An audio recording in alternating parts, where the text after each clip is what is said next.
Hello, we are finally here, and that is an understatement of the night. This is the Nemesis project, where we talk about every Resident Evil game, and tonight's episode is the Resident Evil 2 Remake one. And we have a special guest with us, Will from Daily Dorks. Hello, Will. Hello, how are you doing? I am doing great. I am tired because work sucks, but I am here. And also, you had to wait for me for an hour to get my mic working. It's all good. Which I apologize for. Don't worry about it. I have a Coca-Cola here, so I was fine. I was okay, good. Thirst up. And back again, we have Zach. Hello, hello. And we all love the Resident Evil franchise. Most of the games we love. Some are just, terrible but funny and amusing to play. But tonight, we are talking about Resident Evil 2 Remake. This game is fucking amazing. I just want to put that out there. Will, since you're part of the Daily Dorks, is there anything going on with the Daily Dorks lately? No, not really. We're kind of in hiatus. I've been very busy with work and stuff, and I'm just kind of I'm taking another one of my unannounced breaks, I guess you could call it. But yeah. We're coming back eventually. Nice. So stay tuned. Stay tuned, everybody. And Zach, your streams. I know you were streaming Survivor last time, right? I streamed that last week, and then I streamed Sunday. Actually, you were there for that. Yeah. Oh, yeah. Resident Evil 2 Remake, so we could have some footage and stuff that we could put in the YouTubes. Yeah, everybody, we're on YouTube, by the way. So if you go search on Game Journal, and then you find a Nemesis project where we have Resident Evil 1 and Resident Evil 2 1998. But let's get into the road of Resident Evil 2 Remake development. This got announced in 2015, if I'm correct, right? It was either that or 16. Yeah, because I remember in E3 they wore a shirt and they had a video at the Sony press conference, I think, where they just took off the button up, and it was we do it. And then I don't remember that part. I don't. That's where I kind of draw a blank, because I remember them going, speaking in Japanese, and then out of nowhere they just pull off the shirt like they're Superman, and we do it. And I'm like, cool. What are you doing?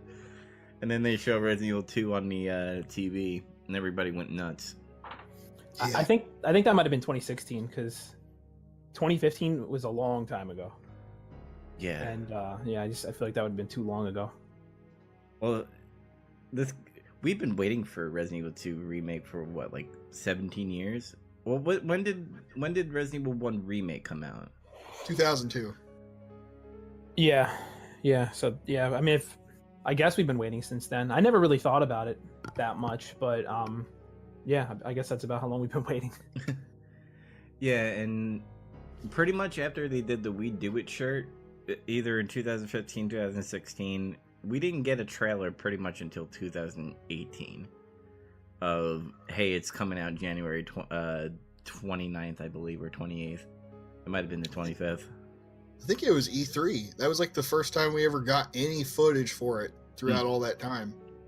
Yeah, and I think it was the last E3. I think it was 2018, because didn't they have a trailer where it was from the perspective of a rat or something? Yeah, you couldn't really figure out what was going on, and then the shell fell over because a guy was wrestled with a zombie, and then he died, and then it's pretty. I'd say it's a pretty iconic trailer now.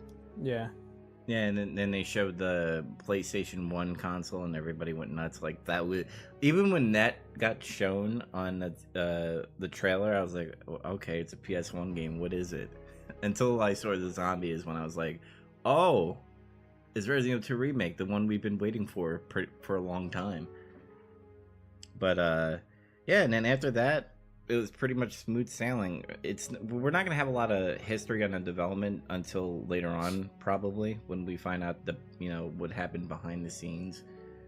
So I just know that there was a following for Resident Evil 2 Remake since the first remake came out, and for some strange reason, Capcom was like, we're not gonna do that. Like Capcom was like Konami back in the day, and now Konami, now Konami sucks, and Capcom is like amazing because they made Monster Hunter, that's great. Resident Evil 2 remake, that's great, and now Devil May Cry 5, that's great. So, well, I wouldn't go that far because they were still making good games around that time. It's just I think what happened was the sales for that remake disappointed them back then. Of course, when you only put it on one console and it's the lowest selling one, what do you really expect in returns? mm-hmm. So, And Will, you played the first remake, correct? I have, yeah. The Will. But oh yeah, you talking about the GameCube one? Yeah, the Resident Evil 1 remake. Yeah, that for a while that was actually my favorite one. I really got into it once the HD remake came back out, and yeah, that game is, to me, like, for the longest time that game has been like the pinnacle of Resident Evil, and now we're in a weird time because it's like you got these other two games, you got Resident Evil 7 and Resident Evil 2 remake that are very different, Mm-hmm. but are also still so very like Resident Evil. So, but yeah, the original one for GameCube, that one was amazing. Yeah, I said last episode that like Resident Evil 1 remake, I like it for what it is, but I prefer the PlayStation 1 one, because when they started changing things up in Resident Evil 1 remake, I was like, what the fuck is going on here? Everything's so different, and it freaked me out. And then Zach was telling me that you get like so many unlockables where you have invisible enemies and shit, and I was like, nah, that's not me. Yeah, those modes are really fun. Well, the invisible enemies one's a little annoying, but I think there's a mode called Real Survivor, and I think that's the one, correct me if I'm wrong, that's the one where you have to, if you put it in this item box, then those items are stuck in that item box. Like the item boxes aren't linked. Yeah. And yeah, that mode it's fun. It makes the game even harder, but it's really fun. Cool. Yeah, so let's move on to the differences between Resident Evil 2 1998 and remake. We already talked about 1998. What was different about the remake? Who wants to start? Zach, if you want, you can start, because there's so much that I still don't even remember about this game. Oh yeah. Well, I mean, first off, obviously, it's just like the perspective and how the game works now, which is like strictly third person over the shoulder. Mm-hmm. And like now, there's still like some inventory management stuff in play, but at least if you play standard or novice, whatever the easy mode is, you get a lot more item space, more hit pouches and stuff like that.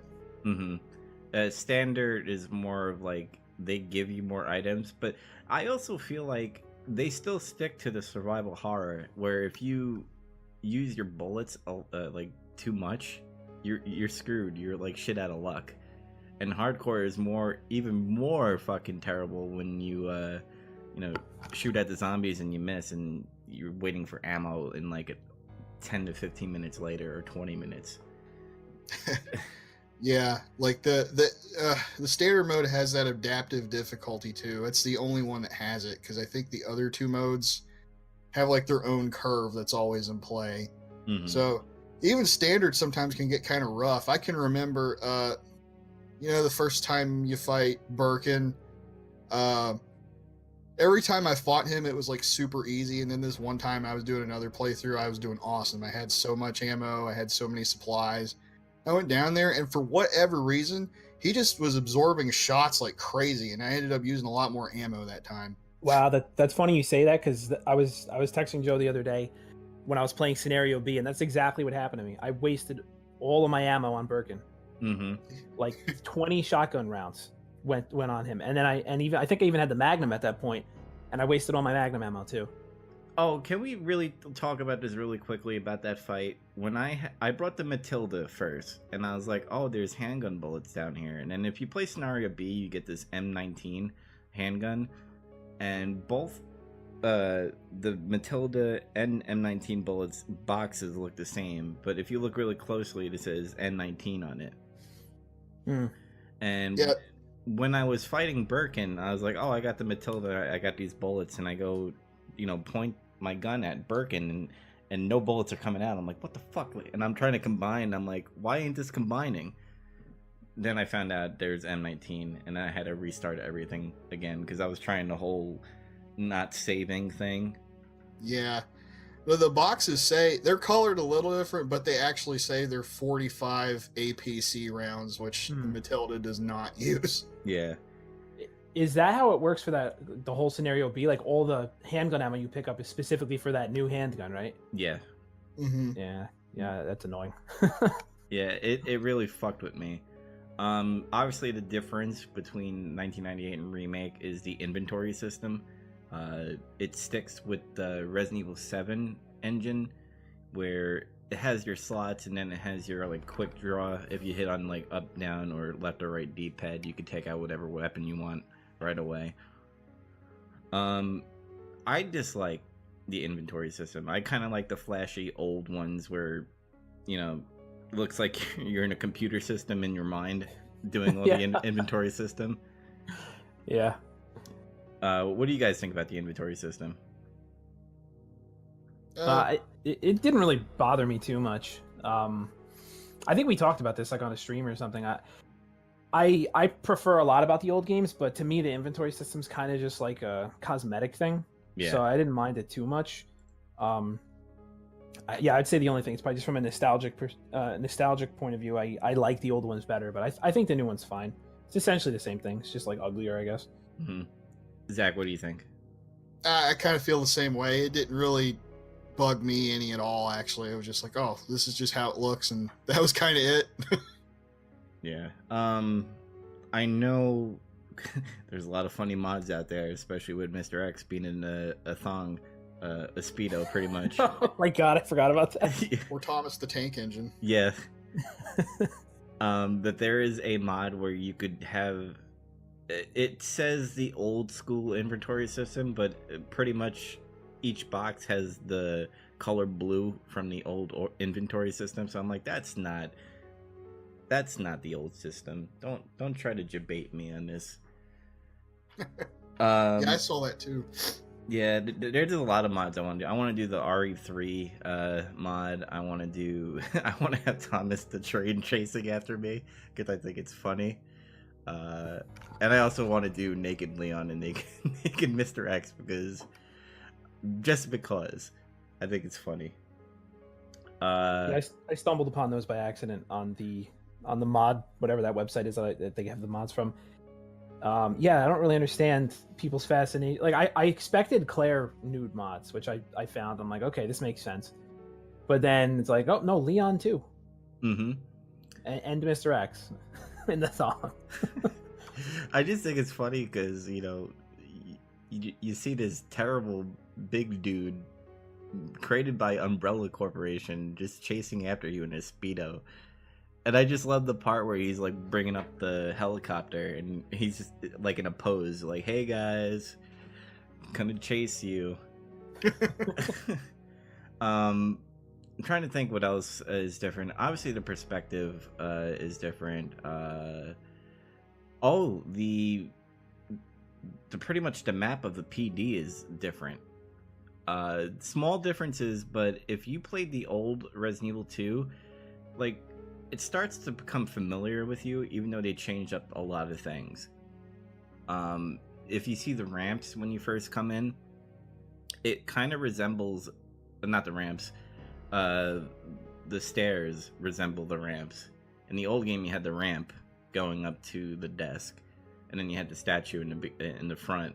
But now in Remake, you have the walkways to the statue, and then you have the stairs, which makes way more sense because before that made no freaking sense. It's like you get in that main hall, and it's like, how do you get upstairs? It's like, oh, you need to go all the way to the left or the right wing and just go all the way around and go up some stairs over there in the fire escape or something, instead of there just being a set of stairs there. Mm-hmm. And did you notice that when you go up those stairs, they put like a red ladder there just to kind of be like, hey, you guys remember the ladder from the old one? Here's a ladder. Yeah. Like, I actually didn't notice that. That's cool. Yeah, there's like small touches that are there. They had the library that's there. the Star's office, wasn't that on the bottom floor of 1998? No, it was on the second floor, and Yeah. it was on the same side of the building too. Okay, so that got it right. Because they changed it up like a little bit, I always thought it was always on the bottom floor, but maybe that's just my mind getting fucked up and everything. Scenario A, they had the liquor come later, and scenario B, the liquor was in the spot that it was supposed to be from 1998. I thought that was pretty funny. Yeah. Yeah, they got me with that one. Well, not the one in the hallway, but when you go to do the jewel puzzle, with the book and the arm in that side of the police station, and like in scenario A, I was like, oh, the liquor's to come through the ceiling here, but then he didn't. So I was like, oh, okay, I guess they took that out. And then in scenario B, he came through and he killed me. Yeah, a lot of scenario B really fucked with me. I'll just say that because I played scenario A a lot of times before I did scenario B, and when scenario B came around, I'm like, this Rex is coming now? There's a liquor here? Why are there so many fucking zombies in my way? And that's how I felt throughout the whole thing. Oh yeah, they just straight throw you to the wolves in the B scenario. It's pretty difficult at first, even on standard. Oh my god, I could imagine what hardcore is. Well, I'm gonna find out. Oh, you guys haven't played hardcore yet? I played hardcore the A scenario. I didn't play B. I have been. I just started. I'm not done yet, but I'm gonna play through and go do B as well. Oh man, good luck. I couldn't get out of the gas station. Oh, I kind of got used to it actually. I think it's pretty fun. It's just challenging. You just gotta like keep in mind a few things. Yeah. I wasn't used to dodging zombies in this game. When I first started, because I'm not gonna brag here, but I'm very good at dodging zombies in Resident Evil HD. So I'm like, how hard can it be in this game? And it's not that difficult, but on hardcore mode it feels a lot harder. Like I feel like they move faster. They do. Yeah, so it's not fun. But the zombies have reach like Dalsum in fucking Street Fighter. It's annoying. Yeah, it's crazy. They call it the magnet grip, I think, is what everybody calls it. More of the outline of the place. When you go into the basement and into the lab, I really liked how they did it. I felt like in 1998 it was a little longer getting to the laboratory, and I feel like in Remake they kind of just say, oh, here's the basement, oh, here's the sewer, boom, laboratory. I don't know how you guys felt about that. I felt it was kind of this. I mean, I didn't really notice too much different about it other than like, oh, the sewer section is expanded upon a lot. Some people don't like that. They don't really like the sewer. I don't mind it. I thought it was interesting because it was so different. So I just don't like the shit monsters. The poop monsters. Yeah. Yeah, they were not in the original, as far as I'm aware. They were kind of annoying. But yeah, I don't know. I thought the sewer was all right. I actually, like, as of right now, I feel like I didn't like the lab as much as everything else. The lab was shorter. Yeah, it was definitely shorter. Yeah, it felt very short, very kind of like almost rushed at the end. And also, I just think the, when it comes to that, the police station is just so much more interesting and it's so much more iconic. That, to start with that and go to the sewer, which was expanded and was pretty good, and then to end with the lab, I don't know, just like by comparison, it was kind of hard to live up to the beginning of the game. Yeah. And then the boss battle, I mean, I'm trying to think. You had Birkin, and then you had Mr. X, and then you had that Crash Bandicoot Gator boss fight. Dude, that threw me off. I was like, why are we all of a sudden like running towards what is going on here? The whole perspective changed. I mean, it was cool. It was a little off-putting because it kind of doesn't really jive with anything else in the game in terms of like the gameplay, but it was cool. I'm glad they included it still, I guess. Yeah, I kind of wish they went the old school route of just you could either waste all your bullets on the gator, or bring the gas thing down and shoot it in its mouth. But what else was I gonna say? The plant monsters are weird. They're like mini Groots chasing after you.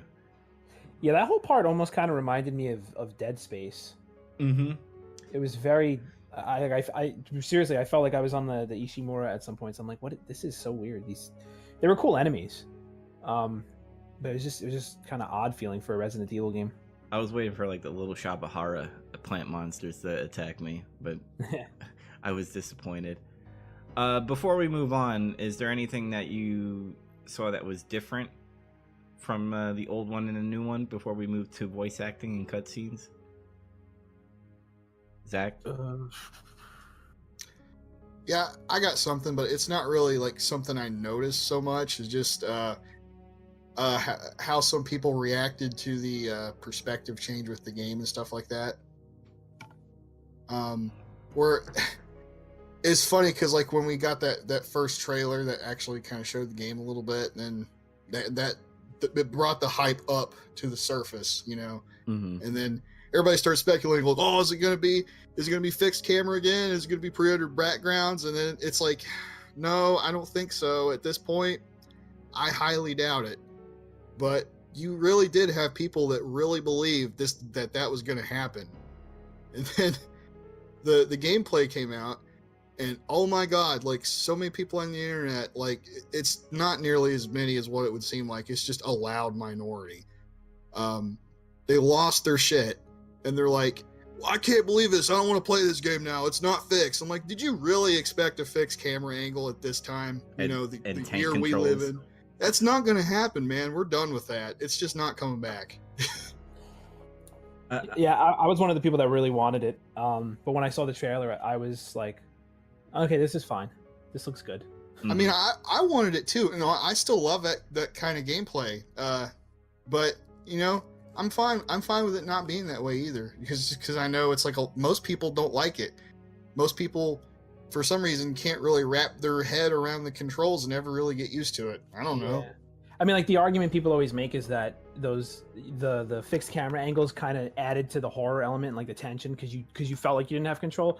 But you know, it's 2019. There are easier and more interesting ways to make a game feel, you know, to get that horror feel. Yeah. And yeah, I don't know. It was definitely a nostalgia thing for a lot of people. I think like I wouldn't have minded either way, but I'm totally satisfied with the way it came out. Yeah. To me, I felt like they nailed it though in terms of like the scares or the atmosphere, so to speak. Because like the problem before was it seemed like when they were making all these over the shoulder games, that includes like the Revelations games to an extent, they couldn't really figure out how to get you as well as they used to, you know. And this time they actually thought about it more like, oh well, you know, when you're walking around in real life, you can't really look around blind corners, or you know, you can't look behind you. It's startling when a zombie grabs you from behind because you just don't know he's there. But you know what? Yeah. You still get that with this perspective, because there are zombies where you're like, doo just going down the hallway, and then all of a sudden, the zombie just pops out of nowhere, like Randy Orton doing an RKO on you. Yeah. And even Mr. X, I have a video on YouTube of me just trying to look around and stuff, and I'm still running away from Mr. X, and then Mr. X just comes out of nowhere and just punches me in the face. The camera kind of fucked you a little bit. I saw that, yeah, but like that was your fault, but it was that you could also blame the camera. Mm-hmm. So Mr. X got me good at one part. He I was trying to get away from him. I was in the save room by the photo developing save room, and he walked away, and I thought he like left the area because I heard his footsteps stop. So I was like, okay, cool, I can get into the weapons locker now. And as soon as I opened the door to the weapons locker, he was just standing in there, and he just punched me right through the door. I like the one that Zach was he was walking down the hallway, and Mr. X just comes out of the door and just punches him in the face. I had no warning. I didn't even hear footsteps. You were there. Yeah. I just walked through this door, and then all of a sudden, bam! Yeah. That was badass. But yeah, I agree. I mean, imagine if this game came out and they did pre-rendered backgrounds, tank controls, and fixed camera angles. You know how many of these like millennials that probably not millennials, just people that don't play or never played any of the Resident Evil series, they would be shitting on this game so much. All the Fortnite kids, they'd be like, "What the hell is this crap?" Mm-hmm. And be like, back in my day, this is what we fucking liked. Really, I'd just like to see what a game like that would look like now from like an artistic perspective, because the Resident Evil 1's remake and Zero look really nice still to this day, even if you just boot it up on a GameCube. Yeah. Well, I know they're doing a mod on fixed camera angles, but I don't know about pre-rendered backgrounds. That would be pretty interesting. Yeah. I saw a little bit of the fixed camera angle mod. I mean, it looks cool, but I don't know. I honestly, I think the new camera angle, they did a really good job with making it like the camera angle now, like, yeah, it's over the shoulder, but I don't know, the way it feels, it definitely functions differently than, you know, the camera in Resident Evil 4. Like what I like a lot is when you're running from Mr. X a lot, you know, it always sounds like he's right behind you. And what you can do is, especially if you know, like, the area ahead of you is, you know, free of enemies and stuff, you can pan the camera around but continue running forward to the point where it goes almost into that Crash Bandicoot view from like the alligator, where you're running towards the screen and you can see right behind you where this dude is. And I did that quite a few times, and you know, it didn't help me to know where he was. It just scared me. Dude, lickers scared the shit out of me when they're chasing Yeah, same thing me. with them. Same thing with them, man. It's They're fast. Before we move on to voice acting, Will, do you have any final things you want to say that's different from the old one? I mean, we could talk about that forever. I feel like there's so much that's different. No, I mean, I just really like how they remixed the you know, all the old stuff that they cut out, and then they threw a lot of those scares, like the liquor coming to the ceiling and stuff. How they put all that stuff into the B scenario. I really liked the way they were able to, you know, remix all of that stuff. Mm-hmm. I agree, and I also agree. We could talk about this section for like literally 3 hours, and I don't think we have the time for that. Moving on to voice acting, we'll cut this pretty quickly on that. In the old Resident Evil games, and Zach, and I know you will contest to this, shitty voice acting. Back, It's pretty bad, especially in the first game and Survivor. Yeah, I'll agree with that. I mean, it gets better in Revelations, and I want to say it did get better in Dead Aim and Code Veronica, even though Code Veronica was kind of silly, especially with Steve. Wait. Steve and Alfred were pretty awful.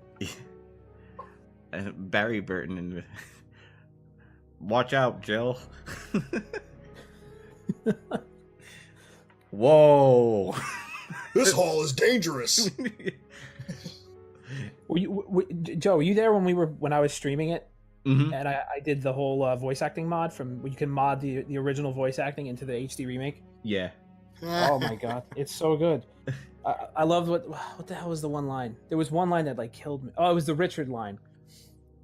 Because like when you if you use that mod for the HD remake, when you're fighting the snake, Richard doesn't have any voice lines in the original to use for there, so somebody just took the part where he was like ouch and put it over when he was getting eaten by the snake.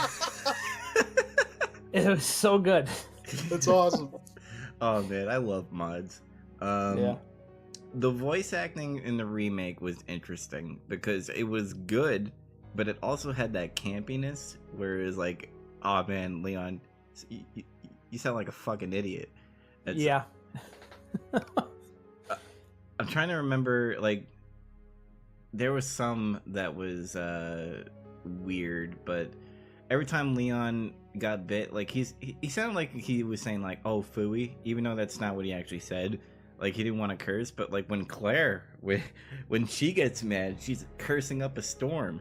You're like, fuck this, you know, goddamn zombie. Asshole. Yeah. Son of a bitch. Yeah, she cursed a lot, and I love it. It's funny too because I noticed all that I didn't notice the cursing so much, but I noticed in the trailers they just had like odd reactions to things, like when Leon especially, he has odd reactions throughout the whole game. But yeah, like I'd be playing it and I just ran, like there'd be zombies and I would aim and just out of nowhere Leon's like, fucking asshole. And I'm like, what the hell, man? I get it, it's a zombie. Leon's reactions are funnier though, because they're so odd. Like sometimes it just sounds like he's complaining, like he's a woman that broke his nails. He's like aiming, and he's like, God damn it. Yeah. Shit. It's Yeah, like the voice acting wasn't bad. It was just the way, it was like their tone of voice and the things they would say in the scenarios that they were in just were very odd to me. Like, I still think like Japanese directors were like directing English speakers to say this stuff. I mean, like, well, if that was the case, then compared to the original Resident Evil, how far have they come? Because I agree. yeah, man, that first Resident Evil is just. Well, I was actually thinking about this too when you first asked me to be on the podcast, because I was thinking about the voice acting, and I mean, like, just think about it for the time. Like, Resident Evil was, correct me if I'm wrong here, but Resident Evil was like one of the first games to actually have voice acting. I feel like it was that, Metal Gear. And I'm sure there's a bunch of others I didn't play, but like Resident Evil was one of the most high profile games to have voice acting. So for the time, I mean, there was nothing really to compare it to. So I guess it was good at the time. But 1998 was a big year for Sony. Yeah, well, that's the other thing too. It's kind of hard. Like you have this game Metal Gear that comes out, and the voice acting in that game is pretty good. It feels a little rushed at times, but it's pretty damn good, and it holds up to today's standards, I think. And then you got like this game Resident Evil that comes out over here right alongside it, and you got lines like Jill, like it's. I guess I don't know. Yeah, I mean, with the remake, like the campiness was. You kind of chuckle because I think they were kind of nodding to like, hey, we knew we had shitty voice acting, so we're gonna make this like a B-rated movie kind of dialogue, and that's what I got out of this game. There were serious points to it, especially when you're playing as Sherry. That was a creepy ass fucking part of the game. Oh yeah. Yeah. But like other times, like Leon, he had that whole link in the first Zelda, like, excuse me, princess. Like, that's all I kept on thinking every time Leon was talking. And what do you think of the cutscenes and just how each model looked for each character? I really like what they did with Ada. I really like what they did with Sherry and William Birkin. I agree. Zach, what do you think? I like the way everybody looks. I didn't have a problem with any of that. Some people were complaining, like, oh, they changed the faces. They ruined Claire's face. She looks nothing like how she used to. Like, specifically her, she got a lot of flack. And it was like, they would make comparisons to, like, the stills of the CG cutscenes from the original game on the PlayStation and shit. And I'm like, that's like 20-year-old CGI footage. How can you even compare that? Like, it's fucking asinine. The only thing I'll say is that Leon kind of looked like a member of the Backstreet Boys. And He always did, though. Yeah. True. Maybe I just think of Leon more in Resident Evil 4 as like a badass than Resident Evil 2. He still had that wonderful hair that makes him look like a backup Backstreet Boy. Yeah. And then Claire had that weird smiling at wrong moments kind of thing.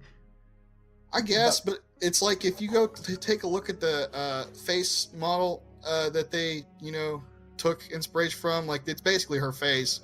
She has that same kind of deal where, like, her smile is kind of big. It's kind of like overdone, but that's just how that's how her face is structured. Mm-hmm. So you can't really fault them for that. That matches the person. Yep. Well, I have to look at her again because I didn't play Claire first. I played Leon, and I remember people coming into the stream saying like, "Yeah, Claire is always smiling at the wrong moment," and I saw her, her 3D model, the actress who portrayed her, whatever. I saw her like once, and they look similar, but there is something off about the model of Claire. I would say like she's the only character in the game who like I think she looks nice, but at the same time I also think she kind of looks like she has like Botox or something. Like there's something just weird with her smile. There was a part where 2 parts where Sherry's dying and she's like smiling to like don't worry, Sherry, I'll get you, while doing like a smile. I'm like, you bitch, fucking stop smiling, she's dying. So she can't help it when the Botox kicks in, man. That's just how it goes. I don't know what you're talking about there. I don't recall that. Maybe my game was bugged, but then there was like the part where the final battle of Birkin and she was like smiling at Annette, and I'm like, why is she smiling? Like, it's I not. I don't recall her smiling during those parts. I think I think you're on the reefer, man. Hold on, let me check. Maybe we shouldn't call it smiling, but it was just like this jovial look that she had. I mean, eventually she took so much joy in fucking blowing away all these monsters. It's become enjoyable to her. I don't know. It's enjoyable to me. You just love Claire. I mean, yeah, but like, I also like blowing away monsters. I agree with that. In the violent way, not the other way. Oh god. We're gonna move on to scenario B in our outline, where we just talk about the story. And I have them in sections. I feel like we're gonna go free flow on this section. What do you guys think of how it started? Starting off at the grocery store and then going onto the street where pretty much the semi truck comes and crashes into them. You mean the gas station? I would like for one to start in a grocery store one time, though. That'd be pretty great. Yeah, the gas station. I want to kind of point this out right away. Leon's at the gas pump, and he sees blood on the floor on the car and stuff, and he's just acting normal, like filling up his gas and stuff. And he's like, "Oh, I wonder what's happening in here." Like, wouldn't you be like, "Oh, shit's going down"? Like, you kind of felt like Leon didn't know what was going on, pretty much. Just like in the original Resident Evil 2, where he's like, "Oh, I'm going into work. It's my first day." And he still had that feeling, even though seeing, like, the gas station in a post-apocalyptic chaos and everything. And he's just like, you know, pump on five on, you know, pump 5. And he's just sitting there. Well, I mean, in his defense, he doesn't actually know what's going on. He just pulled in to get some gas, and he just kind of sees something weird. He's like, what the hell? So he decides to, like, go inside and see what's up. And, well, he did train to be a police officer, so maybe he's just trying to actually do his job. I think I'm just being picky, but... That's just how I feel about it. But you know what? Maybe I'm just biased because I've been in this situation before. But since we're replaying this situation, like at the same time, like, you idiot, it's a zombie apocalypse. Of course, there's like cars and the store is all mangled up.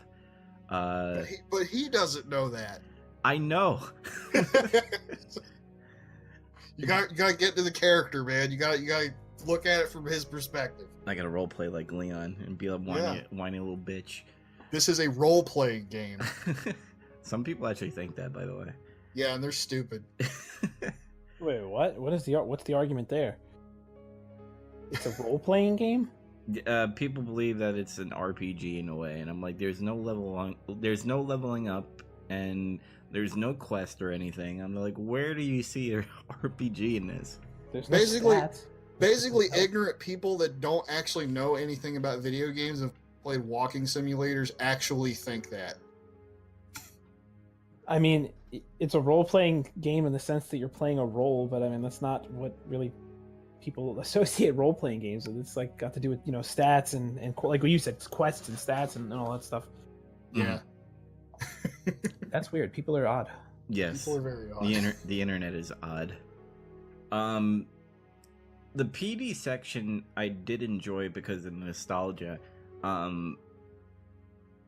There was no backtracking at all. Like, you could pretty much take whatever route you want. There were some items that you could pretty much skip around if you wanted to. But how did you guys play? Did you explore and wanted to go in each room and get all the keys?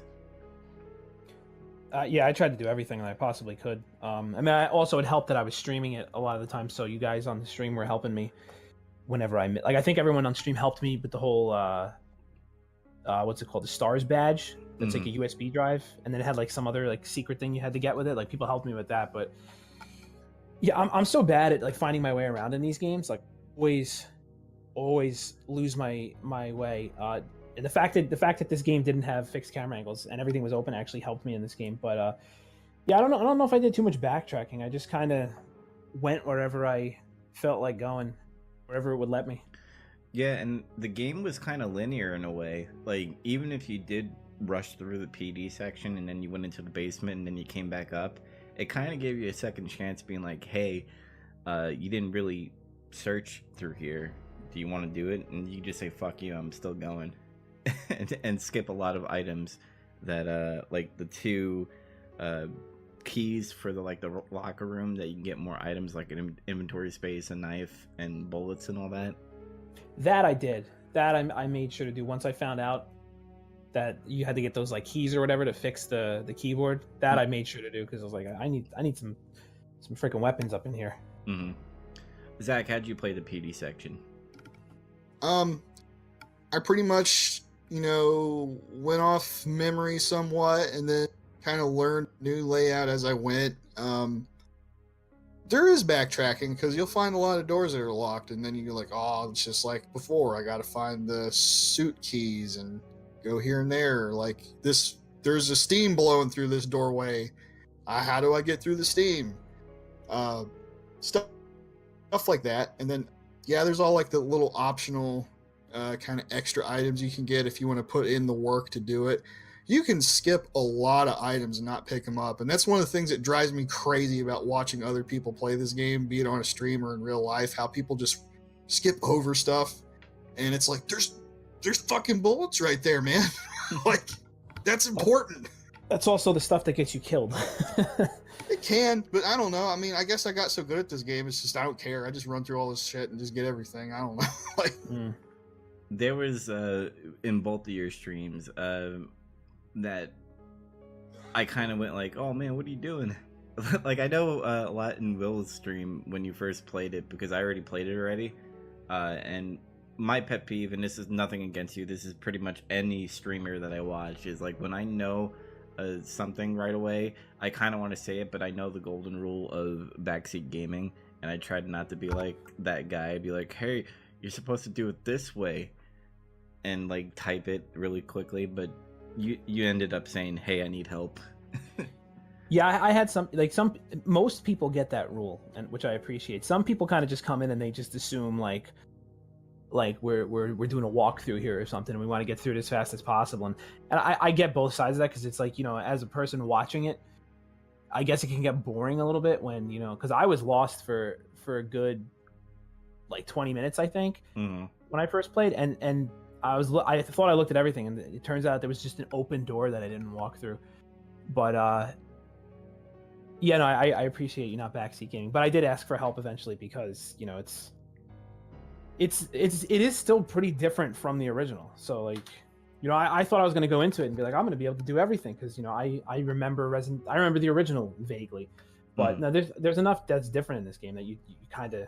It's gonna take you some time to really get acclimated to it and figure it all out. Yeah, because it was so different, and you still had your backtracking here and there. I don't think it was that bad as it was in the old game, but there definitely was backtracking. But you had your statues that you had to get the medallions for to open up the statue. You had the jewel room. You had the famous. That helicopter scene where it just came out of fucking nowhere and decided to blow up on the PD section. I mean, everything was so familiar, and I think the PD section was like really, really good, and it ramped up pretty much when Mr. X came. And if you play scenario A, Mr. X shows up after you put the water on the helicopter, and if you play B, he literally comes within the first 5 minutes of the game, and that really fucks with me. What else, Zach, that you want to bring up in the PD section? Let's see. I don't know. I kind of liked all the new rooms they added, like the locker rooms and stuff, and the third floor. Bathroom, finally. Yeah, there's finally bathrooms in this place. That whole other side, like around where the Chief Irons' office is at, that was all like new floors and rooms there. Also, like the hidden items you could backtrack and go get if you bothered to try to figure that out. What? So you can get the creepy picture of Rebecca Chambers and Wesker's desk. I just now caught that, like when I played the hardcore stream recently. I was like, what the hell? It looks like there's a film roll in there. And then it doesn't give you the item pickup indicator to get it. You just have to know to try it. What do you think? What do you think Wesker was like? It's like, yes, Rebecca, basketball. I love it. I don't know, man. That was in the original game too, and it's just like, it's weird because like I think Wesker's like kind of old at that. Well, not old. He's like in his mid-30s, I think, around then. So it's like he's like leering on like some girl who just hit 18. I don't know what else to infer from that. I mean, he is like a freaking psychopath, so maybe maybe he's a pedophile too. Yeah, but she's not a pedophile. She's well, legal. That's true. I mean, she's legal in the game. We don't know when that picture was taken. Yeah, well, that's true. She might have been in high school. Oh my god, I think we just cracked open a case here. Dude, I mean, yeah, seriously. Like, was it the same picture? Because I didn't get it in the remake. But isn't she in like a soccer uniform or something? No, she's like wearing like gym shorts and like a little like jersey with a t-shirt kind of thing. And she's stretching, so you could see like an armpit. She's not stretched. Well, yeah, she is stretching in the new one. In the old one, she had her hands in her like legs area. I remember that. Or maybe it was like her high school like soccer team photo or something. I don't know. But yeah, like I like those extra items you can get, like the if you're playing Leon, you get the flame fuel canister, flamethrower canister, and you get the extra weapon upgrade. And you wouldn't believe how many people miss that. They don't figure it out. I will tell you this. I did not fucking know that you could take the shield and open up that little glass container. Oh, the little stars badge thing? Yeah. That too. That's another one that a lot of people miss. Yeah, I had somebody just come into the chat and just straight up tell me how to do that. There was go ahead. Sorry. No, it's fine. It's fine. Okay. I was gonna say, one of my buddies, I watched him play like in real life. I was kind of helping him out a little bit because it looked like he was having a hard time. And like, I noticed he had like a bunch of items in his box, and he had like, that little the little blue box you put the red jewel in to get the stars badge. Uh-huh. He had all that shit still in his box, and he was in the sewers. And I'm like, oh my god, what are you doing? He's like, what? I'm like, put that thing in the box. And he's like, okay. And he's like, oh, what the hell? I'm like, yeah, he missed a whole gun and a bunch of other shit because of that. My god. His boss battles must have been crazy. They were he was cutting it pretty close. It was like skin of his teeth all the time. Yeah. Will, anything on the PD section you want to bring out? No, I mean, just as a whole, I thought it was really, really good. Like, I don't dislike any section in the game per se, but like just the PD section I thought was awesome. Yeah, it was the best part of the game. The whole, especially when Mr. X is there chasing you around, like, which is actually why I like, as difficult as it is, I like the beast scenario so much more, because you get so much more of that. He's basically there from the beginning, constantly chasing you, and that was just the best part of the game. Yeah, Mr. X kind of like puts a lot of tension. And I'm dreading for Resident Evil 3, but I want to play it because of Nemesis, because Nemesis is going to run and shoot rockets at you. So if Mr. X is just walking and fast walking and trying to punch you, I can imagine what Nemesis is going to do. And it's going to be for the entirety of the game. Yep. Well, at least up until like almost the very end, because like I think Nemesis is there basically up until like good like 98% of the way, and then he turns into that blob monster or something. Yeah. And quickly to mention before we move on, the PD section, Marvin had a bigger role. Instead of just sitting in the locker room saying, hey, I guess you're not having your party. He kind of says that in the new one, but he kind of saves you at a certain time. It was a great nod to Marvin. Like, hey, Marvin, yeah, he has a bigger role. Moving on to the basement and sewer section. William Birkin first fight. When I first saw him, I was like, holy shit, this is fucking amazing. But then, like, the first battle that you had with him was kind of annoying, I thought. where you were just running around and you had to shoot him in the eye, and every time you tried to aim for the eye, he would like move it, like he was like wiggling and shit. That's one of the problems I have with the game a little bit, is the aiming, because of the zombies always moving. But I guess that's, in a sense, that's kind of realistic in a way. Like, if you were in a situation, zombies would be shoveling and these mutants would be going crazy. So you would have like the tension of trying to aim at the person. But what'd you guys think of the Birkin fight? Will, you go first? I thought it was alright. I get what you're saying about the aiming thing. Uh-huh. It is like the enemies move a lot, especially when I was playing the ghost. The whole, I missed a lot, but I don't find it as annoying when I miss in this for some reason. I can't really explain why, but probably because it's just so satisfying when you actually do get like 5 headshots in a row. But yeah, the Birkin thing, you notice the issues with the aiming, I think, a lot in the boss fights. He was very annoying to hit. Well, it also depends on the gun you're using. Like I just, because I was so scared the first time, I'm like, I'm in a closed space with this guy. I got to take this guy out as fast as possible. So I switched to the shotgun right away, and the shotgun, was all right.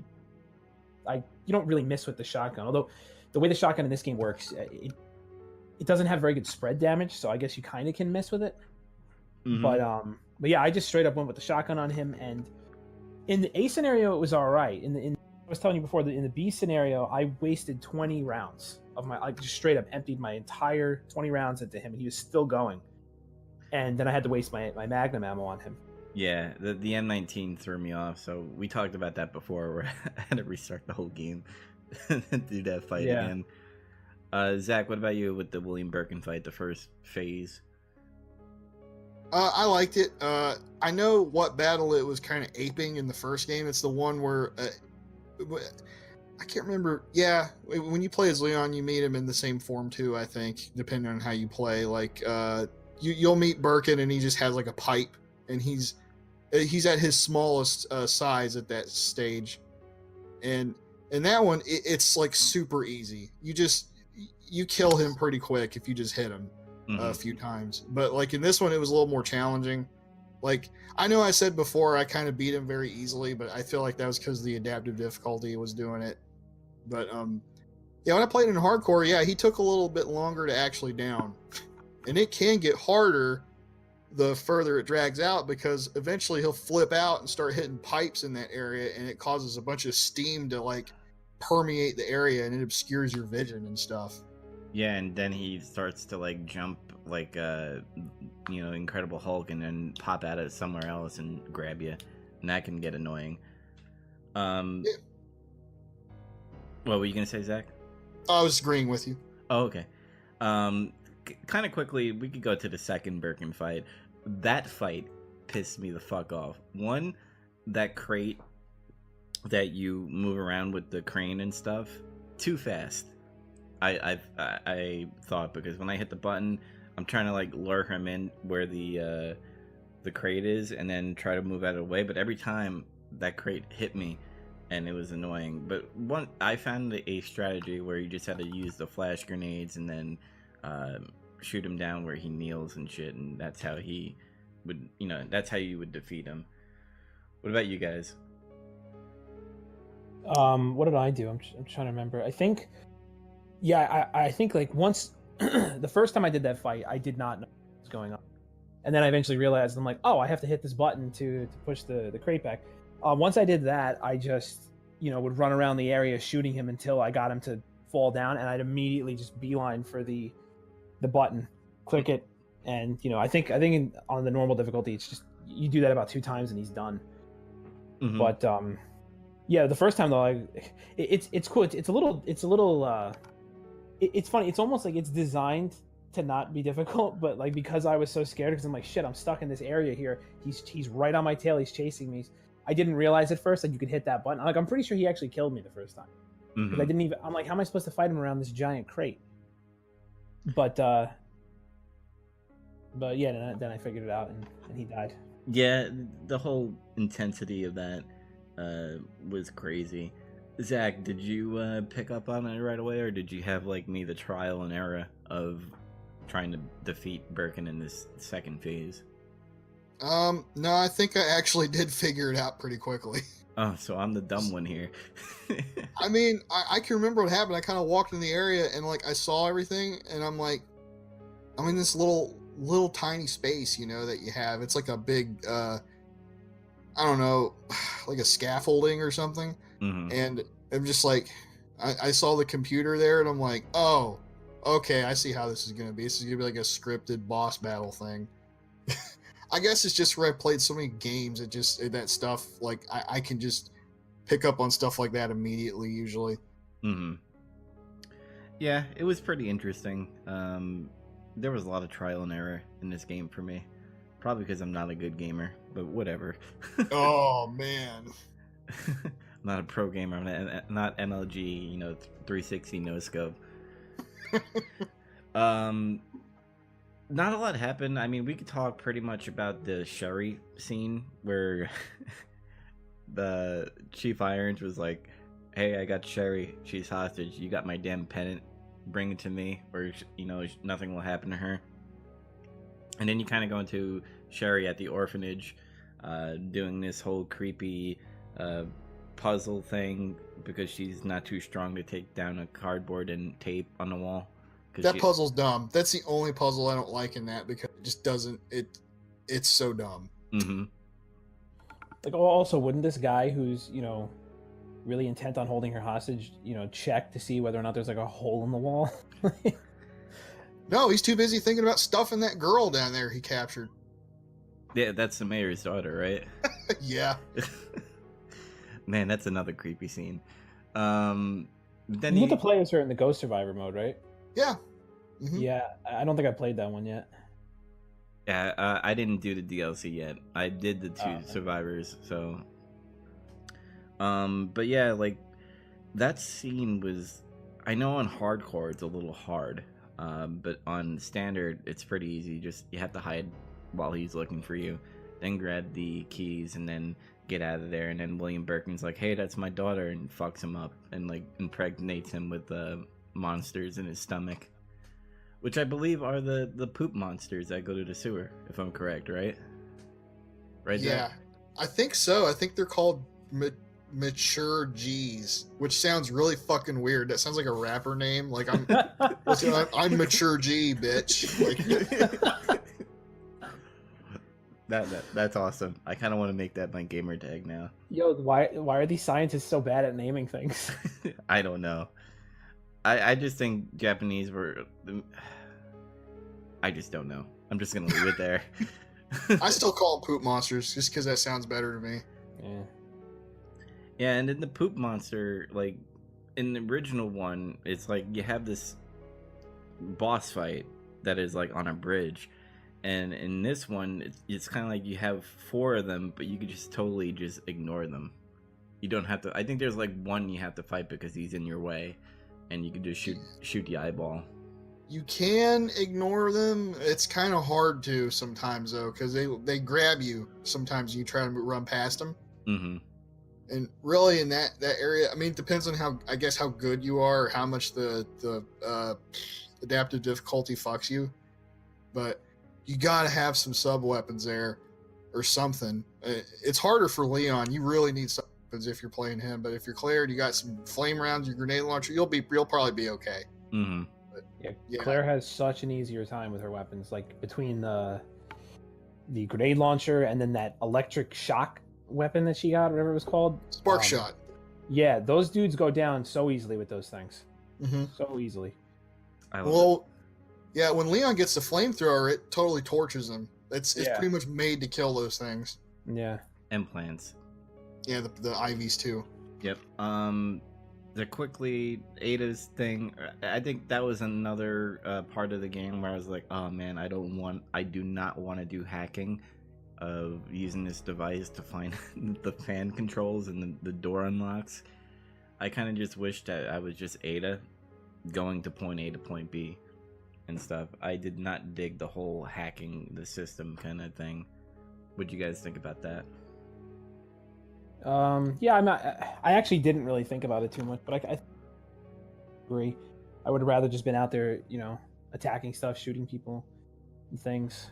Mhm. But also, I died like twice during that part with the hacking, because I kept like once I got put in the once you get locked in that room, like a net locks you or whatever in the incinerator. Like for the life of me on the first play, it took me up until about like the last 5 seconds to actually find the first thing I was supposed to hack, and yeah, and I just died. Zach, what about you? Yeah, I thought the hacking stuff was a little hackneyed. Just didn't really. I don't know. I don't really feel like it was all that. It seemed like kind of half-baked idea, I guess, but it wasn't offensive, you know. Mm-hmm. But yeah, I think I would have rather just played like maybe a more straightforward kind of run with her, picking up a little bit more ammo, maybe solving some puzzles specific to her.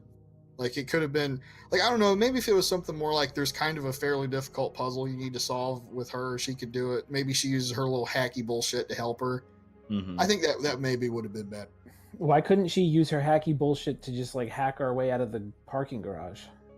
That's a very good question. Holy because the RPD has the best security system, brother. They also have USB dongle for their SWAT team that exists in 1998. Now USB did exist back then, but it was definitely not widespread.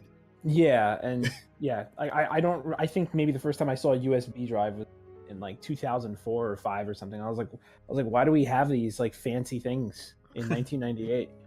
I'm pretty sure USB back then was really just used for like extra devices for your computer, like a external CD drive or something. Not like there wasn't no little thumb drive. That shit just did not exist.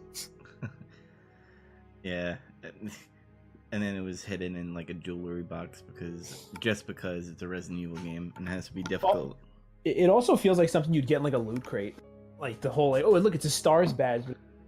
Oh, they should have done that. Like if you ordered like the collector's edition, they totally should.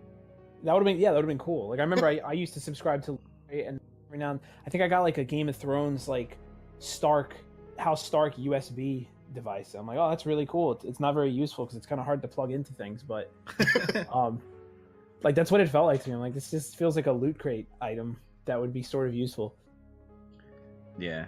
Other than that, like the basement and sewer section, I thought was like a good little bridge to pretty much the conclusion of the lab, which we're going to move on to the lab now.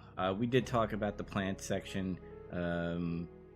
Plants look like mini Groots and stuff. It was interesting on how they did it. Will said it looked like Dead Space creatures, and I agree with that. I did like the section where you were going into like West Wing, East Wing, and North Wing. It had that iconic scene where they added the elevator in the middle, but wasn't there something different in 1998 where you had to put like a key in the middle? It was like a big fuse or something to reactivate the power in a certain area. Yeah, so that was interesting. I did not dig the whole, I guess, tablet thing that you put into, like, you had to find the radio frequency to turn on certain lights. I thought that was annoying. I kind of like that. I thought it was kind of a neat little puzzle. Yeah, I thought it was alright. I like the noise it made. And yeah, it was a relatively simple puzzle, Mm-hmm. but it was fun. I Yeah. enjoyed it. It had the iconic scene where you had to go in the cold room, and then Leon had to make a stupid, and he's like, "Oh man, it's so cold in here." I'm like, "Yeah, Leon, this is why they call it the cold room, you idiot." I think he said like, "Oh, I should have brought my parka or something." But you know, hey, that actually lines up with kind of the snarky little lines Leon has in like Resident Evil 4. Where's everybody going? Bingo! Like, your right hand comes off. He was preparing, man. He was preparing for his stand-up comedy routine. He's always had little smart-ass one-liners, see? So they remembered that. Then you're gonna find out Leon's gonna have like a Joe Rogan podcast kind of thing, the Leon S. Kennedy experience. Yes. Oh my god, that'd be amazing. He's like, yeah, so I went to Spain and all these guys are just fucking weird. They're all just trying to kill me, man. I did DMT that day. The lab, there was a final Birkin fight. Did you? I thought it was pretty good. It was definitely different than what 1998 was, but I also felt like it was underwhelming. Like it didn't have a good payoff. But then you find out like it actually they throw in scenario B where you get to fight like the Blob, Birkin. What do you guys think of the third phase of William Birkin? You talking about the first lab fight, right? Yeah. It felt like a Bloodborne boss fight. Like the way he transformed, I was like, "What the hell is this, man?" Like I need a dodge roll right now. Yeah, and I wish we had a dodge roll in that game. I will say, just because everybody had magnet reach and stuff. I feel like you, not to go off topic, but I feel like you might get a dodge roll mechanic in the 3 remake, because 3 is the only game that kind of has a dodge mechanic, from what I remember. Yeah. So hold on to your butts. We may get it. Yeah, I mean, I don't remember. I remember, at least from my experience, I remember people not liking it very much. It was, but yeah, who knows? Maybe maybe we'll get a dodge where all you have to do is hit square, you dodge, or roll around. Zach, what about you? What do you think of the first Lab Birkin fight? I thought that fight was kind of tough. Actually, it actually took me a couple tries to kill him in that form. I'll admit it. Just because I don't know why, but at first I just didn't it didn't register with me to hit him in all the eyes. I actually thought there were so many. I thought it was just like bullshit, like it was just part of his design or something. Mm-hmm. Because normally bosses in modern games just have one big fuck me light on it that you shoot. I'm not used to there being like 7 all over his body or something. Yeah, that was actually the first Birkin fight that I actually defeated really quickly, and I was like, that's it? That's funny. Yeah, it took me 2 tries, though, but yeah. And then I just liked how he got angry and he started throwing shit at you, and then I just kept on hiding. I was like, you suck. And I just kept on shooting him in the eyes, and that's pretty much what you had to do. Yeah. Some quick note, like, before you do the fight with Birkin, the first one, like Annette hits him with this like splash gun or whatever, this chemical that knocked him out for like a good minute, and instead of just like moving away from Birkin to go talk about what happened, they just have a conversation right next to him. And I'm like, just why? Just move away. It looked like he died. Well, don't think. It's like, yeah, didn't they watch Halloween or something where Michael Myers just keeps on getting up? Dubs, you got roleplay. Remember, Halloween doesn't exist in this universe. Fuck. Yeah, that dude's really good at pretending to be dead. Like he even did it when he was still human. When he got like gunned down, he was like, yeah. Like if you watch that video footage, you're like, that dude just got annihilated, like instantly dead. And then later on, it shows a cutscene with him and Annette, and he's like walking around like riddled with bullet holes, and he's like, they took my stuff. I'm like, you were dead. What the hell? He's like 50 Cent. He got shot and still alive. Kind of shot like 900 times. Yeah. What else? I mean, that was in the sewer scene. The whole, puzzle with the chess pieces. I thought that was pretty annoying, but nostalgic in a way. Man, I got annoyed a lot. That was another example how they remix things, because I remember like in the original, correct, the first Birkin fight happens right when you're about to solve the chess piece puzzle, which is it's like in a completely different area in Resident Evil 2. So if they did it the same way in the remake, the chess piece puzzle would have been right where you fight Birkin for the first time in the remake, if I'm correct. Yeah. Yeah, so that was just another example of how they changed things. It's so hard to like keep, because I haven't played the original in so long, so it's so hard to like remember where like things were here and there and stuff. Like as we're talking about this, it's all kind of just coming back to me. And with the remake, like, because you're so used to 1998 and then you play the remake, it kind of like overlaps, like overwrites your old 1998 save and with this new remake, and it kind of all blends together. It's kind of weird. Then you had the second Birkin fight. I mean, there's many Birkin fights. If you're Claire, like if it's Leon, you have that third one and then you fight Mr. X in its final form finally for that final scene. But if you're Claire, you fight William Birkin one more time on the train thingy that's on a platform. And I thought that was pretty easy too. That I did that on my first run, because you get a fucking minigun. Yeah. Another gun that, you know, Claire has all the fun with, and Leon has to, you know, man his way through things. Yeah, seriously, I mean, you know, she gets all the best weapons, man. Seriously. Yeah. Well, you know, in the first game, the old version, her loadout wasn't as great. The grenade launcher was always good, but outside of that, like her handgun held less bullets, and that bow gun was kind of shit. It was only really good in certain situations. Mm-hmm. So I guess they wanted to show her a little bit of love in this one, give her like a better loadout. Yeah, and I keep on always remembering shit. The kendo scene, boy, did they throw that in there and be like, oh my god, that's fucked up. Oh yeah, killing his daughter and shit. Yeah, poor Robert Kendo. Yeah, and he also implied he shot his wife too. Yeah, he had to kill his family. At least he wasn't like a degenerate pervert in this game. I remember in the original, like, you know, he's kind of a dick to Leon, but then, like, you know, when it's Claire, he's like, "Oh, sorry about that, babe. Don't worry, yeah. you're safe in here, babe. Just hang out here." And he's like, I'm keeping a close eye on things. And then when you walk around the room, Head is always following you. And then he just dies. Yep. So yeah, real good eye you're keeping there, dude. Yeah, so that was pretty good how they made Kendo into like a normal guy that sounded like he was from New York and Missouri. Wait, so you didn't did you said you didn't play the Ghost Survivor stuff, right? No, I didn't. What about you, Zach? Yeah, I played them. I played all of them except the extra one you unlock, just because I haven't gotten around to it yet. Okay. I mean, if you haven't played it, Joe, we don't have to talk about it then. Okay.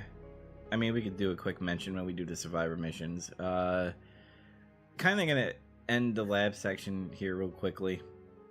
There was like a final Birkin fight if you do the scenario B, where he's a big blob in the fucking train, and that was easy. I mean, all you got to do is shoot the fuck me light, pretty much, where he becomes a vagina, pretty much, and you have he becomes a Cronenberg monster. Yeah. And then also Ada, when you find out that she's like a traitor and stuff and a mercenary just trying to get the G virus. And then Leon having like an emo moment on the train where he catches up. He's like, man, I feel bad for her. I'm like, she just betrayed you. And you fall in love with this person that you only met in like an hour? I mean, He does. He didn't fall in love with her. I mean, it kind of did look like he fell in love with her. I mean, she forced herself on him. Remember? He was just talking. They were sitting there. And then she just like fucking kisses him out of nowhere to try to persuade him to do the whatever shit she wants him to do. And then he's like, okay. So he goes and do it. Of course. Of course that would happen. Mm-hmm. But like, he just kind of says like, man, I can't believe I miss her. And he just throws that bullshit away, that little ID tag thing. Yeah. Dubs, you got to get into the character's headspace. I think about shit way too much. He definitely has a thing for her. Especially for sure. Especially like, how many years was it between that and Resident Evil 4? Like 8 years? I think so, yeah. He still can't let her go. She keeps on showing up. She keeps on showing up and you know, convincing him to do things he doesn't want to do. Yeah. Maybe Leon should be more alpha than beta, in my opinion. A little bit. Well, he's pretty alpha, but it's just that one part of him that his rookie year just stays there. Everyone's got that ghost from the past that keeps haunting you. That beta-ness. Yeah. All right. Any final words on like the story? Did I miss anything key moments that I kind of skipped over? Um, trying to think. I mean, when we talked about the stuff with Sherry in the orphanage. Ada, Mr. X. Well, there was only like 2 boss battles, and that was pretty much with Mr. X and the many forms of Birkin. I wouldn't count the Gator as a boss fight. It was just like I shot a gas tank and it blew up. You know, I mean, the story was pretty cut and dry. It was, you know, very easy to follow. Basically the same as the original. Mm-hmm. Yeah. Then we covered all the bases. Yep. All right, let's move on to pretty much the final road, the stretch in the road. I totally messed up that saying, but whatever. The home stretch. There we go. That's what I was trying to say. Hardcore. Let's start off with the hardcore mode. Everybody's played it. It's a little hard, I will say. When you get bit or get hit, it's automatic danger. I noticed Birkin, the first one, there was a lot more shots that he had to take on him. Everything just needed more bullets. You needed to... there was an ink ribbon compared to the standard where all you just had to do was go to the typewriter, and the inventory was very scarce. Like, there was not a lot of pouches there that you can get and be like, hey, I got all these pouches on me, I have a fanny pack on. But what do you think of the hardcore mode, Zach? I like it. It's an adjustment because you got to adjust to the fact that, oh man, a zombie could grab you and put you in danger. And then like one of those ones that are just laying on the ground like they're fucking crippled or some shit, and they grab your leg and ankle bite you. That can kill you. Mm-hmm. So you got to get used to how much faster all the enemies move, the amount of damage you can take, the limited inventory. And I feel like you can just kind of get used to it and adjust, though. And like to me now, it's like it feels kind of normal. Cool. So. Yeah, I agree. And well, you played hardcore, right? I mean, basically for like 5 minutes, but you know, I'm familiar with it. You know, I imagine it's more or less the same as like the other hard difficulties in Resident Evil. I played a decent amount of 7, so I know it's similar in the sense of like I guess using ink ribbons to save now is considered hardcore. Mm-hmm. Yeah. Like I actually understand why they would do that, because I can imagine people getting into the series for the first time now and being like, "What the hell is this? I need an item to save my game." Like the game just usually saves itself. So I got punished for dying. Right, I know. I know what a strange concept. But yeah, no, I imagine I played for like 5 minutes and I got killed twice in the gas station, and I was like, I think I need to play through a couple of the scenarios before I attempt this. But yeah, it definitely seems difficult. I don't think, having played it now, I don't think I'll have that much of an issue when I go back, because I know where everything is. I think it'll be easier to dodge enemy stuff. I think the B scenarios, from what I've experienced so far, I think they're going to be very challenging on hard. Oh, looking forward to it. Yeah. Yeah. I can't wait to see Zach stream it. I might stream it just so that you could hear me cursing all the time.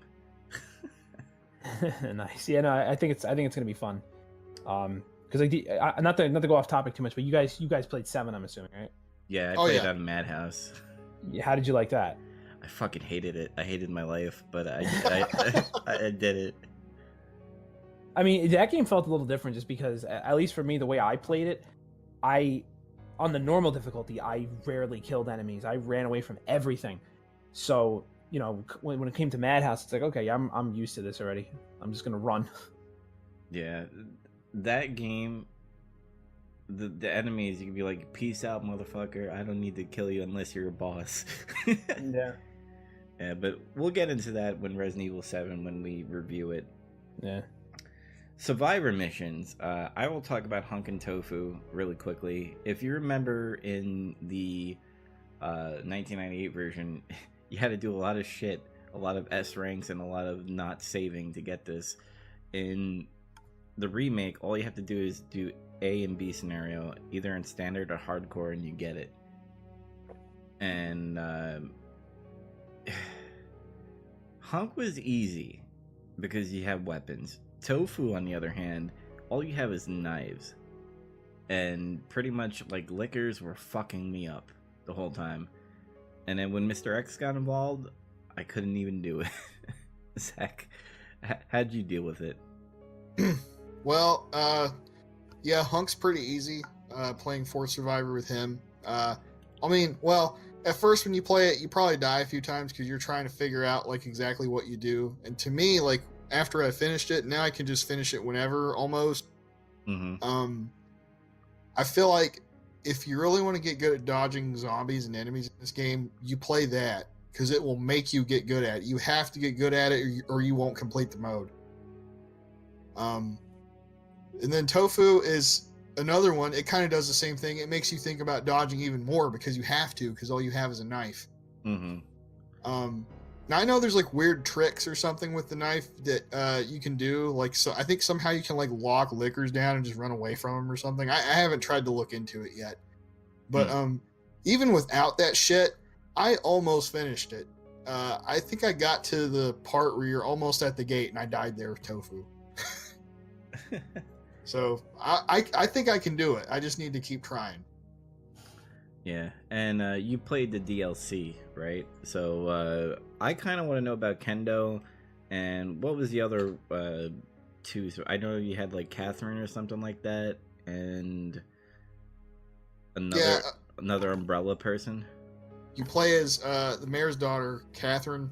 That's the Runaway. That's what it's called. It's called Runaway.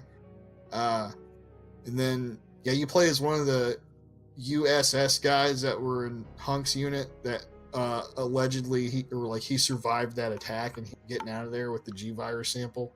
Mm-hmm. And then you unlock a fourth one after you complete all three, where you play as the sheriff who dies in the gas station. And it's actually pretty cool because it's kind of like you're surviving waves of zombies. Yeah, I was kind of disappointed. I mean, man, I feel like I've been a downer the whole fucking episode. You just like to bitch. That's what it is. I'm from New York. It's in my blood. That's what we do over here. Complain about everything. That's what we do in the Northeast. We just fucking coffee too hot, fucking cool it down. I thought with the DLC, I was like, oh, we're gonna get some like side missions. Maybe we'll see what happened to Catherine. Maybe we'll see what happened to Kendo. What I've noticed is that they do kind of do a little story, but it's like, all right, now you just gotta run away. And I'm like, I just don't want to run away. I kind of want to explore with these characters and get some side stories, and I didn't get that. Yeah, I was kind of disappointed with the DLC. I didn't really like it too much. I mean, it was free, so I don't want to complain too much, but yeah, no, I was expecting more, and instead I just got these like quick like slideshow cutscenes, and then next thing I know, I'm running around as Robert Kendo to like techno music and killing zombies. That actually cracked me up, man. Like when I think like so you start right outside his gun shop, and then as soon as you get into the parking garage and you blow up all these zombies, like the beat drops and then this song just starts playing, and if you actually are like running at the right time, you actually run almost exactly to the beat of the song, and it's so funny. It's really funny. It kind of kills it for me. You know, you know, it'd be funny. What are you gonna say? You know, it'd be funny if they had like I want to be, you know, that hero song from Short Circuit 2. I need a hero. Imagine you going through that fucking level with that song from Bonnie Tyler. I need a hero. Actually, I don't know that song, but that might have been better. Zach, you know what I'm talking about, right? Short Circuit. Oh yeah, 2. I totally know what you're talking about. Yeah, dude, that battle scene in that fucking movie is fucking fun as hell. Johnny 5. Oh god, showing my age a little bit. Yeah. I mean, if you're a fan of Hunk and Tofu, you will like this DLC. Alright, we're gonna do some lightning rounds here. Since we kind of talked a lot about the game, I'm kind of gonna give you guys questions, and you guys just give your answer on them. We don't need to go into deep detail, kind of, because we already went through this through the Scenario A and Scenario B section of the podcast. So, who do you prefer to play as? We'll start with Will. Definitely Claire. Yep, because more guns. Yep. Zach, what about you? Claire. I'm gonna be the opposite guy and be Leon because he's a man. How sexist of you. I know. Yeah. Second question: what was your favorite boss, Will? Mr. X, if that counts. The final form, pretty much. I mean, we talking specific like boss fight because I just like Mr. X in general. Okay, that's fair. I mean, All right. Zach, what about you? Oh, I guess it would kind of be the same. Yeah, just Mr. X in general. I like the final boss fight with him. I liked how he had a move that would instantly kill you no matter what if you didn't know how to avoid it. Yeah, that scene that took me a long time. I actually have a video of me fucking up like 30 times, and I was like, "Oh, all I have to do is wait him out until I get the rocket launcher." I felt like an idiot. Mine obviously is Mr. X, so that we all like Mr. X. Everybody likes Mr. X except idiots. Yes. There's people that don't like him. They complain about him, and they're like, "Oh, he makes his game so hard." I'm like, all you gotta do is like learn the layout and run away. That's all you need to do. Also, that's the point. It's supposed to make the game hard. Zombies take too many shots. I'm like, I mean, yeah, they're zombies. What do you want? Like, I have to push buttons to play this game. yeah, it gets to that point. It's like you're just complaining. Like, just shut up. It needs to be Battle Royale. Fuck. What's your favorite part of the game, Will? Definitely the RPD. RPT. Zach, what about you? The same. I'm gonna have to go with Laboratory. Because I thought the Groot monsters were interesting, and I just love the visuals of the Laboratory. And then finally escaping, and then fighting Blob Vagina Monster Birkin, if you play with Claire. What is your favorite weapon, Will? Probably the grenade launcher. If not that, I really liked the spark shot is what it was called. Mm-hmm. Yeah, I like the spark shot a lot. Zach, what about you? Let's see. Yeah, the spark shot's pretty cool. In the old game, it was kind of underwhelming, but in this one, it's like fucking awesome. And grenade launcher's always been a favorite. I kind of wish that they had like explosive rounds in this game. They just didn't have them for some reason. Mm-hmm. And I really like the extra handgun Claire gets out of the trunk of that car in the garage. It's the one that replaces a revolver, essentially. Is that the one with the laser sight? Yeah, Yeah, I like that one too. That one was great. It's like the best handgun in the game because of that. You don't have to wait for your aim to focus. Yeah. And it just does really good damage and it has good capacity. It's just great. Yeah. Mine, I would have to say the Magnum with Leon, and then the submachine gun with Claire. Mm-hmm. Because, hearing that submachine go off was, I don't know, nostalgia came in, and how she holds the gun. Like, she's in place and you're like, da-da-da-da-da. I don't know, I'm weird. Leave me alone. What is your best rank, Will, in the game? For like the main scenario, I think a B. B? I think so, yeah. Zach, what about you? I think I got an A. I think I got an A like on my second playthrough. No, it was like the third or fourth. Yeah. Me, I got a B because I saved so much and ruined my ranking, and plus I did a lot of exploring, so that kind of hurt me with time. The first time I played, I had like 30 saves. So, I don't know, just because I didn't know what else to expect, And I imagine the hardcore gets a little insane too, because you can't save as much, so you have to play everything carefully, and when you're gonna save too, because ink ribbons do run out. It's not like you have infinity. Yeah, they do, but I feel like at that point when you're playing hardcore, you should already be familiar with the game. So to me, I don't feel like it's as much of a handicap as they would lead you. Mm-hmm. Like if you're like us, you play all these games, you're used to stuff like that. So yeah, you're already preconditioned to like have limited saves and stuff. Yeah, and if you're not familiar with that, just always make sure you're saving your ink ribbons.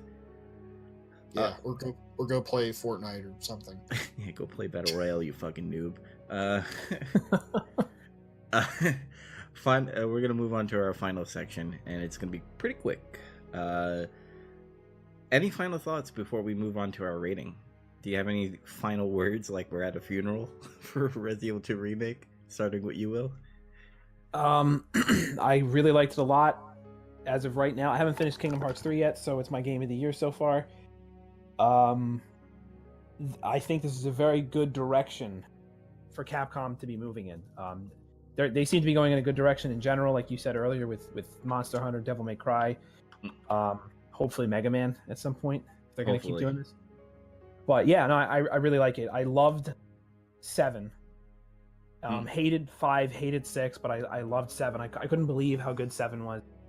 I was worried that 2 was going to not be as good. I think 2 is I think it's pretty much just as good as 7.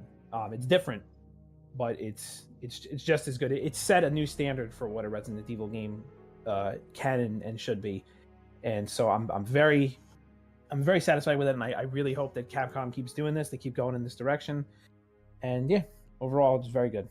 Nice. Zach, final words. I really liked it. It pretty much was everything I ever hoped it would be, I guess. There really is not much to complain about with it for me. A lot of it is just little nitpicky things that don't really matter that much. Mm-hmm. It makes me excited for the series again. Like, I'm looking forward. I feel optimistic, and I haven't felt that way in a really long time. I like 7, but I also thought 7 was kind of weird, and I had, after you play it all the way through, like, I literally had no idea what direction the series was going to go in, even though that game was good. Mm-hmm. It still felt really uncertain to me. Yeah. This one, if this was me, I think they should use this remake as a springboard to reboot the whole series, because there was talk about rebooting the series anyway. But that's just what I think. Okay. Me, on the other hand, I would agree that it's in a good direction. I think every Resident Evil that they make from now on should be in this format. I like RE7. I do, but like you said, Zach, it was kind of weird. And I think first person, I don't want a first person Resident Evil game. I kind of want that third person view that they had in Resident Evil 2 Remake to be the rest of the Resident Evil games. And I think they need to follow that formula, because RE2 Remake was really, really good, and so far it is also my game of the year. Not because I'm a Resident Evil fan, it's just that I haven't had a good Resident Evil game in a long time, and this is above Resident Evil 7. Oh yeah, that too. It's my game of the year as well. Nice. So we all like Mr. X, and we all think it's the game of the year. Let's get into our rating. Will, since you are new here, I want your top 5 Resident Evil games that you like, or in 5 being the worst, and then number 1 being the best.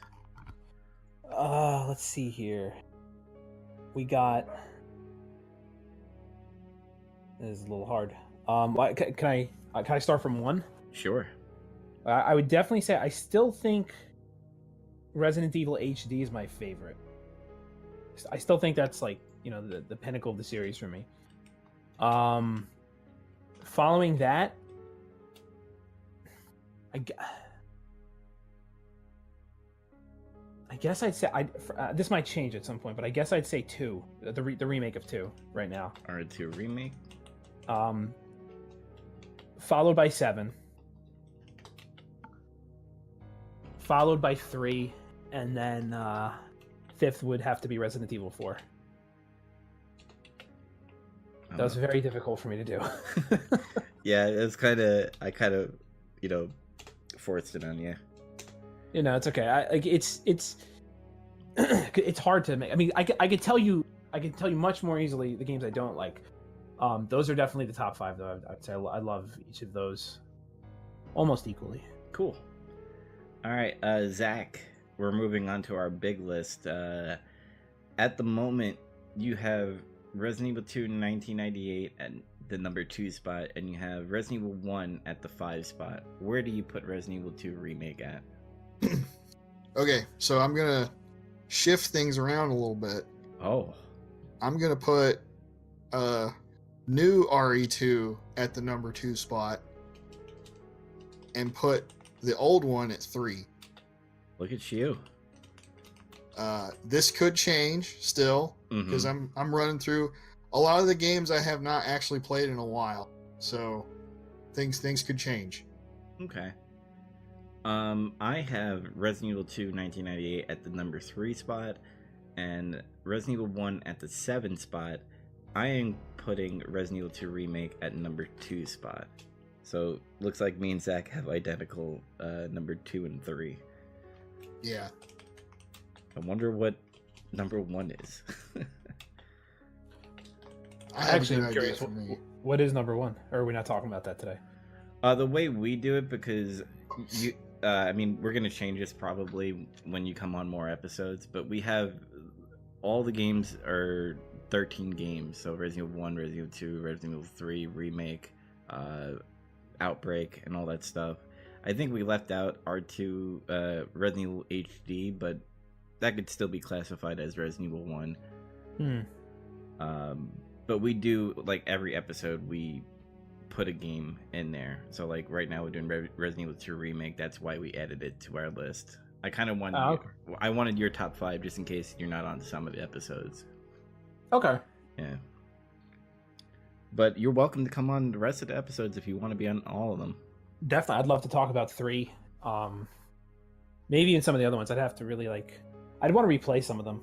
It has been a while. Like, I know I was doing that, like, countdown stream, but I really only got through a couple of the games. So, you know, a lot of them are still unfamiliar to me. Yeah, we're playing all of them again.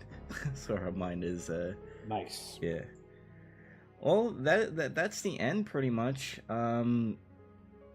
This was the Nemesis project on Game Journal on YouTube. We also have it on my website, which is nerdreview.com. And I also have it on Podbean, where I have the audio version of it, where is novnetwork.podbean.com. So if you want just audio, you could download it there. If you want to just put it on the website, it's on nerdreview.com.